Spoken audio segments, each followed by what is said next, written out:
Hello chess lovers, Suren here, and in this video I want to share with you a beautiful attacking game played at 2019 Norway Chess Classic, with the white piece is playing the 15th World Chess Champion Viswanathan Anand and his opponent is Chinese chess Grandmaster Ding Liren. This is a game played at Armageddon section. For those who do not know, a few words about the time control of the tournament and then we will start the game. In this tournament, each player is given 120 minutes with an increment of 10 seconds after move 40. A win is worth 2 points. In case of a draw, which gives the players half a point, an Armageddon game follows, which is worth a point. In the Armageddon game, white has 10 minutes and black has 7 minutes, with an increment of 30 seconds per move, starting from move 61. There will be a winner in each game due to the fact that the player with the black pieces in the Armageddon game will win if the game ends in a draw. So as Anand was playing with the white pieces, this was a must-win game, and now let's see what happened on the board. Anand opened up with e4 and Ding Liren responded with e5, knight f3, knight c6, bishop c4, bishop c5. We have the Italian game, white castles kingside, knight f6, d3. Of course, Anand could transform the game into this hyper-aggressive Max Lange attack, but he preferred this quiet d3 move. Here black castled kingside, c3, d6, rook e1, a5, h3, h6. This is a line with a heavy theory where a lot of maneuverings can be seen. Knight bd2, bishop e6, bishop b5, queen b8. This line with the queen maneuver is becoming very popular nowadays. The queen is coming to support the dark squared bishop in order to put pressure on f2. Knight f1, queen a7, queen d2. In the game with a classical time control against Ding Liren, Anand proceeded with d4, but in this Armageddon section he chose queen d2, rook d8, knight g3, knight e7, and finally we have it, d4 is on the board. Bishop b6, queen c2, knight g6, bishop e3, c6, bishop d3, rook e8, queen d2, and d5.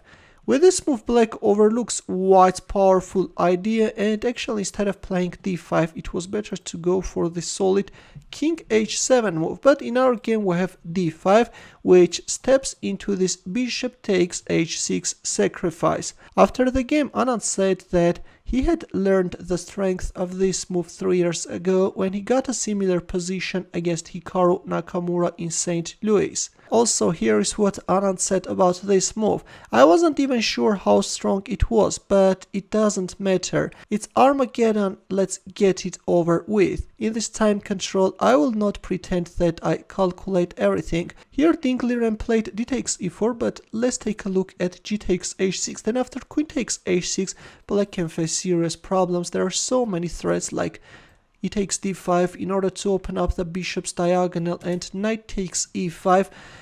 Black can't save this position. This is going to be a decisive attack. That's why after bishop takes h6, Ding Liren captured on e4. Knight takes e4, knight takes e4, and rook takes e4. An interesting move, but not as strong as bishop takes e4. It was better to keep the bishop's diagonal open. Knight f5, then queen g5 can be played, and if a move like e takes d4, then queen g5 again is very strong and white has a dangerous attack. But in our game we have rook takes e4. Anand wants to switch his rook into the attack. Bishop d5, and there it goes, rook g4 is on the board. e4, black is neutralizing this light squared bishop, but this time the knight is joining the attack. Knight h4 is on the board. Right now we have two hanging bishops. Black accepted the light squared bishop's sacrifice. It takes d3 is on the board, and knight f5. Anand is intensifying the pressure on g7.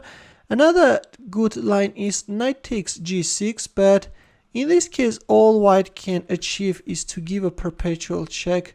In that case, Anand was losing the match. That's why he chose knight f5. But the problem with this knight f5 is that now with an accurate defense, black can win the game. But in this position, in this critical position, Ding Liren failed to find the best continuation and played bishop e6, which is losing. Instead, it was better to think about a counterattack and play rook e2. Now, if queen takes d3, then queen a6 can be played. And if queen g3, then g takes h6, And actually black is managing to defend and white can't do anything, whereas white's attack. Or after rook e2, if move like queen g5, then in this case d2 can be very strong. If bishop takes g7, then bishop c7. With this move, black is taking under control the h2 square and is threatening rook e1 check. Black is winning, but in our game Ding Liren played bishop e6, after which his position collapses quickly. Bishop takes g7 is on the board. Anand is also sacrificing his knight, but this allows him to free the h6 square for the queen. Bishop takes f5, and there it goes, queen h6 is on the board. Right now the threat is bishop f6 or bishop h8 in order to announce a checkmate, and black can't neutralize both threats. Here Ding Liren played rook e6, and after bishop h8 he resigned. Black king is in a mating net and there is no escape. Of course there were inaccuracies in the attack, but let's not forget that this was an Armageddon game with a rapid time control and mistakes are natural. In the end, as usual, a chess puzzle for you. This is a position taken from a game played between Fabiano Caruana and Wesley Zhou, wherein here Caruana missed the winning move. It's white to move and win the game. I will wait for your powerful move in the comment section.